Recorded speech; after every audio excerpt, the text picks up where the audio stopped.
So you're thinking about visiting Roatan, and if you're like me, I was a bit confused about where to stay on the island. You've got the West Bay and the West End, two of the most popular destinations on the island. But what exactly is the difference, and which one is the best? Now, it depends on what kind of traveler you are. And in this video, I'll let you know my thoughts on the West Bay versus the West End, and I'll let you know which one is the clear winner. All right, let's get into it. All right, so let's get into it here. And first things first, I'll show you on the map whereabouts Roatan is and where on the island West Bay and the West End are. I know if you're like me, when I was first looking at going on a scuba diving trip to Roatan, I was kind of confused where to go, what is the best place, and where most of the diving is located. So hopefully this video should give you some insight. So here's Honduras, obviously. And if we zoom in off the north coast, you'll see Utila over here, also a very popular island, and Roatan right over here. And I'll just give you a little rundown. So the airport is located in Coxon Hole. This is like the main kind of local city in Roatan, not so touristy. And most tourists will actually base themselves over here on the far western edge. This is called the West Bay right over here. I'll zoom in. You can see all the resorts and restaurants popping up. So this is the West Bay, and not too far away is the West End. And you can see it here. This kind of horseshoe bay is called Half Moon Bay. And you can see all the restaurants and scuba diving shops, hotels located in this area. So they look like they're very close on the map. And if you look at the legend, this is 500 meters right here if you follow my cursor. So it's not a huge distance between the two of them. But the island is mountainous and the roads are all kind of winding. So if you're taking like a scooter, it might be like a 15-minute drive between the two of them.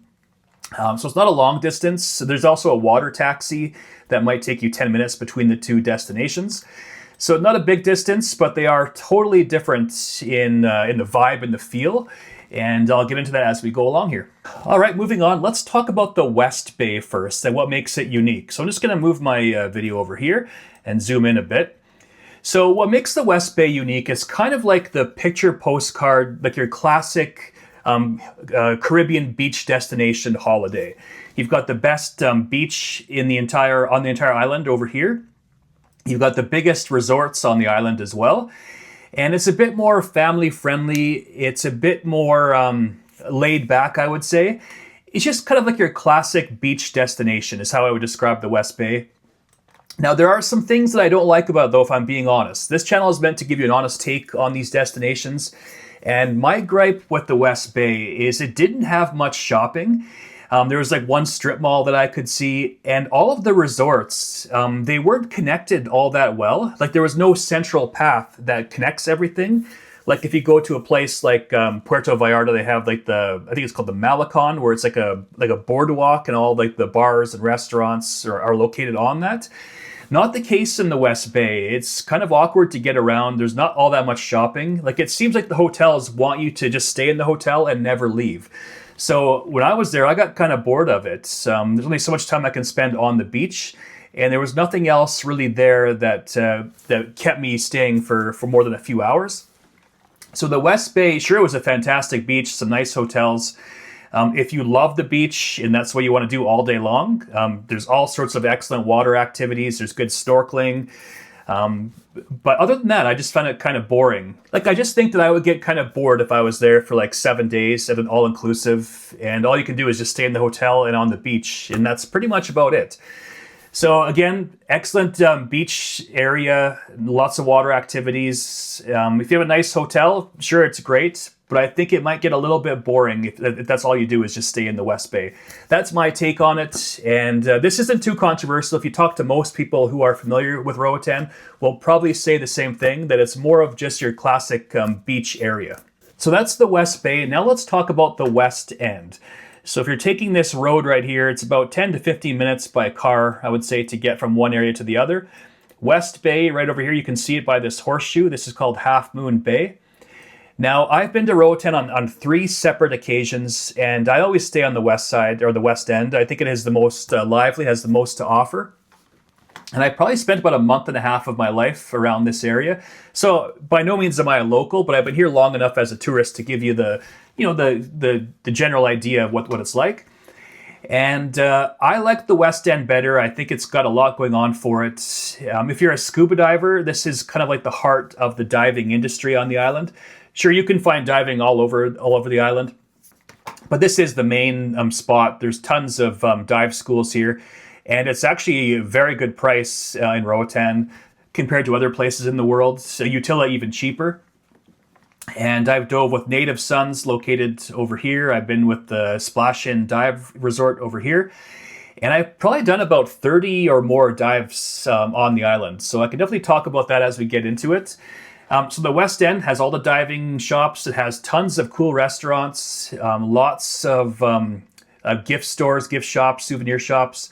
For a small little village, there's actually quite a bit of good shopping, and there's also a lot of restaurants here. And this is all walking distance. You can see it on the legend here.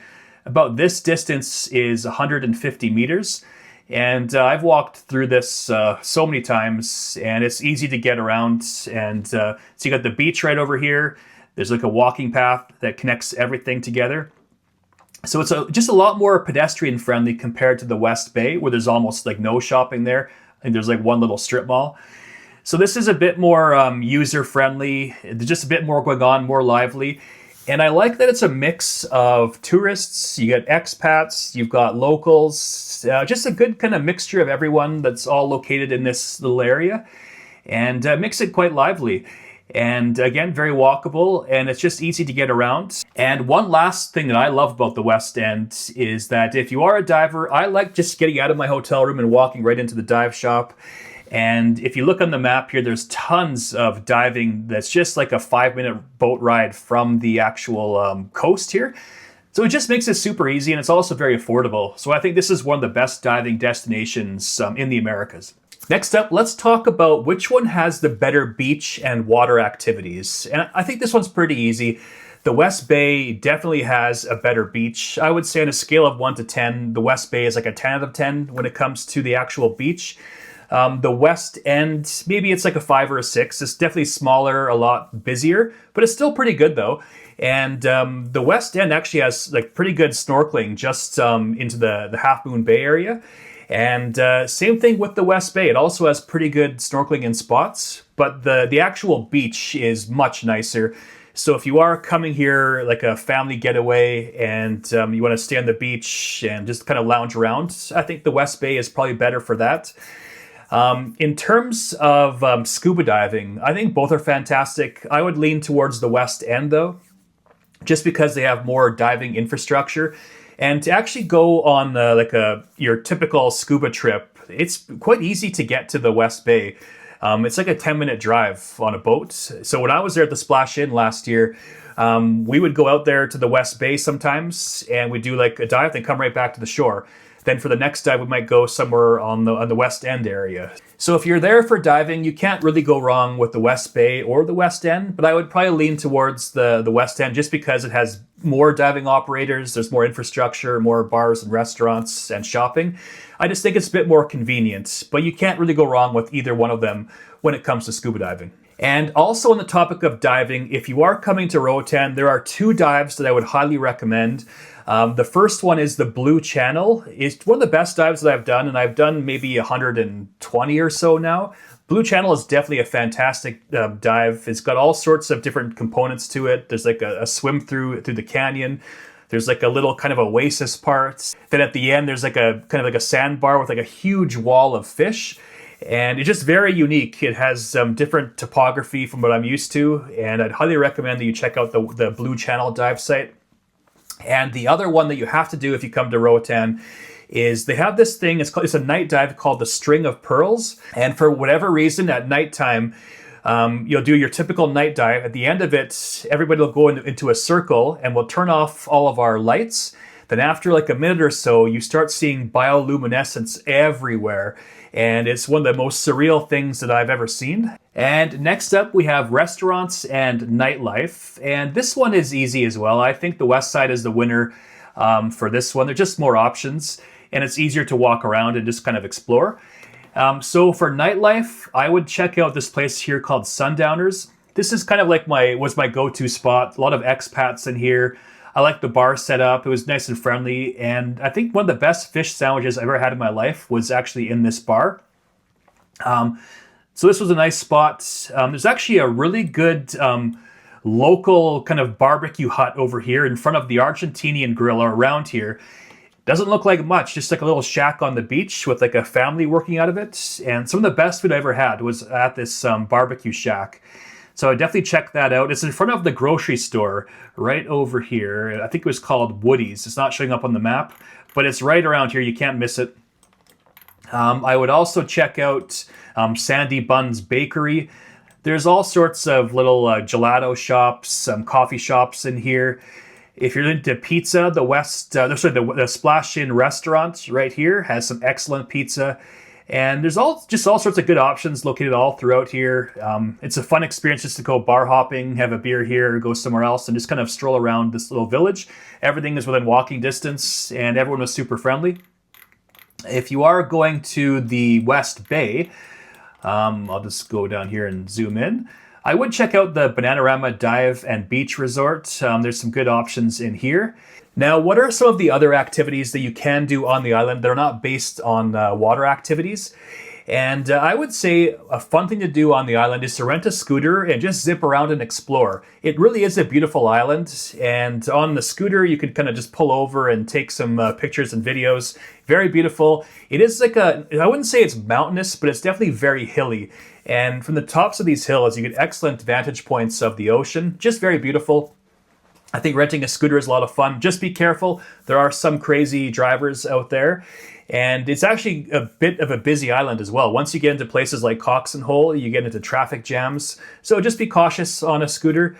And I would say after a rain, a fun thing to do there is to rent a dune buggy and do their circuit. I say after the rain because it gets a bit dusty and the rain kind of keeps it down. I did this last year. It really is a blast zipping around on a dune buggy. A lot of fun, and it wasn't all that expensive either.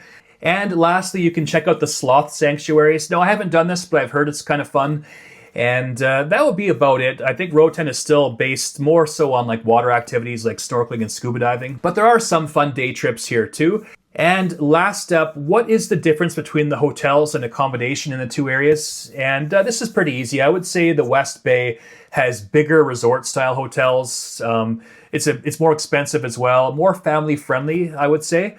And on the West End area, the hotels are smaller, more kind of like your family-run options, and they're cheaper too.